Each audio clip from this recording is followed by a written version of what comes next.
कई बार मैं पीडब्ल्यू का मॉड्यूल देखा। कल मैं गया था, मंगाया मैंने भी तो उस मॉड्यूल में एक दिक्कत है, लेकिन उससे पहले मैं बता दूं करना चाहता था। पहली बार मैं पीडब्ल्यू का मॉड्यूल देखा। कल मैं गया था, मंगाया मैंने भी तुम्हारा नहीं आया ना, मेरा आ गया। तो मैंने मंगाया मॉड्यूल, तो मैंने देखा बड़े ध्यान से मॉड्यूल, पहली बार मैंने देखा। तो मुझे मॉड्यूल देख के ऐसा अच्छा लगा क्योंकि मॉड्यूल में नंबर ऑफ क्वेश्चंस अच्छे हैं, बहुत सारे नंबर ऑफ क्वेश्चंस हैं, तो सिर्फ क्वेश्चंस की प्रैक्टिस होनी चाहिए। अच्छा मॉड्यूल है, लेकिन उस मॉड्यूल के मैंने 70% क्वेश्चन 75% आपको करा दिए क्लास में। आप देख लेना, आपको 70% तक एज इट इज मिल जाएंगे। बाकी के 2-4 सवाल आसान है, 2-4 10% वो आप आराम से कर लोगे, 80% तक सवाल हो जाएंगे। उस मॉड्यूल में एक दिक्कत है, लेकिन उससे पहले मैं बता दूं, अगर वो आपने मॉड्यूल 100% कर लिया तो आपकी नीट की तैयारी 100% हो गई। नीट में 99%, 98 चल मान ले, मैक्सिमम 98% सवाल उस मॉड्यूल से ही आएंगे। क्यों? मैं इसलिए नहीं कह रहा हूं कि उस मॉड्यूल में इतने सवाल है उसी में से आएंगे, मैं कह रहा हूं मॉड्यूल में सारे ही सवाल हो गए। तो जब सारे सवाल वहां पे हो ही गए तो और कहां से पूछ लेगा, इसलिए मैं कह रहा हूं 98% सवाल वहीं से आएंगे। ठीक है, लेकिन एक छोटी सी दिक्कत ये, समझना मेरी बात को गलत मत लेना, समझना। नीट 16 का पेपर आप शायद सबसे मुश्किल मानते थे।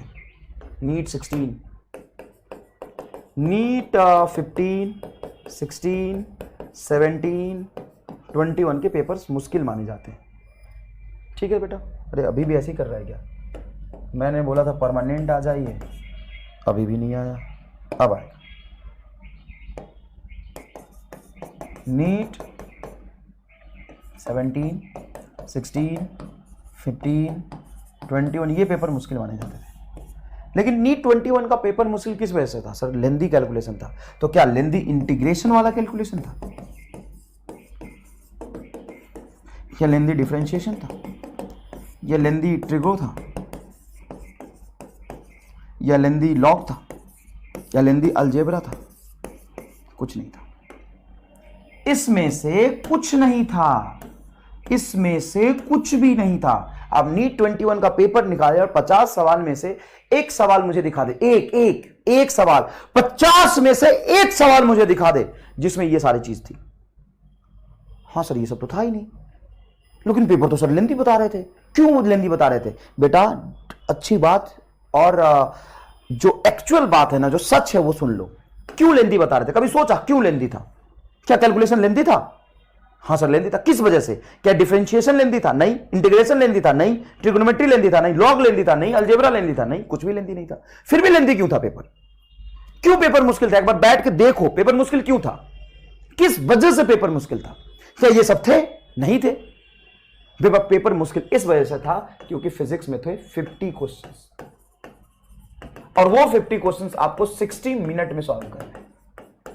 क्या आज तक तुमने 11th पढ़ा, तुमने 12th पढ़ा, साहब तुम्हें बायोलॉजी की क्लास करने में 3 घंटे लग रहे हैं? भाई साहब बायोलॉजी की क्लास करने में तुम्हें 3 घंटे लग रहे हैं, और तुम फिजिक्स के 50 क्वेश्चन 1 घंटे में कैसे कर लोगे?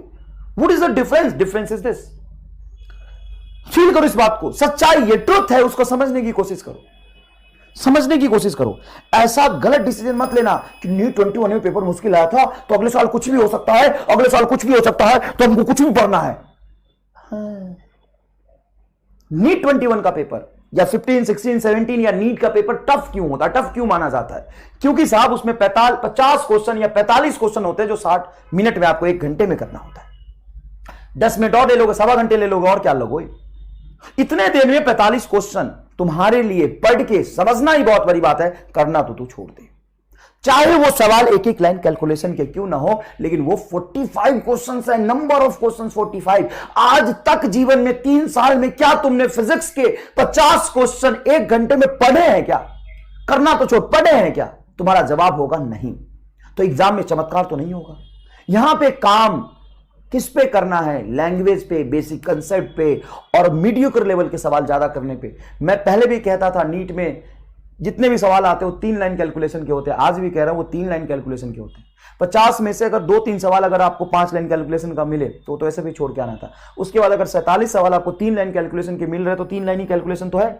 Integration, differentiation, trigonometry, log, algebra तो लेंदी है ही नहीं। लेंदी किस वजह से हो जाता है? टाइम मैनेजमेंट की वजह से। जब तुम सवाल पढ़ना शुरू करते हो कि अच्छा ये दिया हुआ है सर, ये भी दिया हुआ है, ये भी दिया हुआ है और ये इनके बीच का कंडीशन है तो ये निकालना है, जब तुम्हें पता चलता है निकालना क्या है तो तुम भूल जाते हो दिया हुआ क्या था। सवाल दोबारा पढ़ते हो, दोबारा पढ़ के तुम्हें यह पता चलता है अच्छा ये दिया हुआ है तो ये भूल जाते हो निकालना क्या है। फिर सवाल दोबारा पढ़ते हो, अच्छा ये दिया हुआ है ये निकालना है, अच्छा ये कंडीशन है, अच्छा फिर तुम कंडीशन समझते हो, फिर कंसेप्ट को मैनिपुलेट करके फॉर्मूला याद करते हो, फॉर्मूला याद करते हो, लगाते हो, चाहे 3 ही लाइन का कैलकुलेशन क्यों ना हो करना पड़ता है। इन सब प्रोसेस में 30 से 40 सेकंड तो सवाल पढ़ के समझ के डायग्राम बनाने में लग जाता है। फॉर्मूला याद करोगे 2-4-5 सेकंड का टाइम लगेगा, फिर फॉर्मूला लिखोगे, सॉल्व करोगे, इसमें समय निकल जाता है। नंबर ऑफ क्वेश्चन की वजह से एग्जाम टफ है, पहली बात। दूसरी बात, नंबर ऑफ क्वेश्चन ज्यादा है, समय कम है तो एक्यूरेसी पे इफेक्ट पड़ता है, स्पीड पे इफेक्ट पड़ता है, सिली मिस्टेक्स होने के चांसेस बढ़ते हैं। अभी भी लेंदी कैलकुलेशन नहीं था तो अभी भी आपको बहुत ज्यादा मैथमेटिकल सवाल मिलेंगे तो उसको नहीं करना है। मैंने देखे थे उसमें बहुत लेंदी अलजेब्रा, बहुत लेंदी ट्रिग्नोमेट्री, लॉग या डिफरेंशिएशन, इंटीग्रेशन यूज हो रहा है, कुछ सवाल है उसको नहीं करना आपको। और ऐसे अमेजिंग वीडियोस के लिए YouTube पे हमारे चैनल को सब्सक्राइब कर लीजिएगा।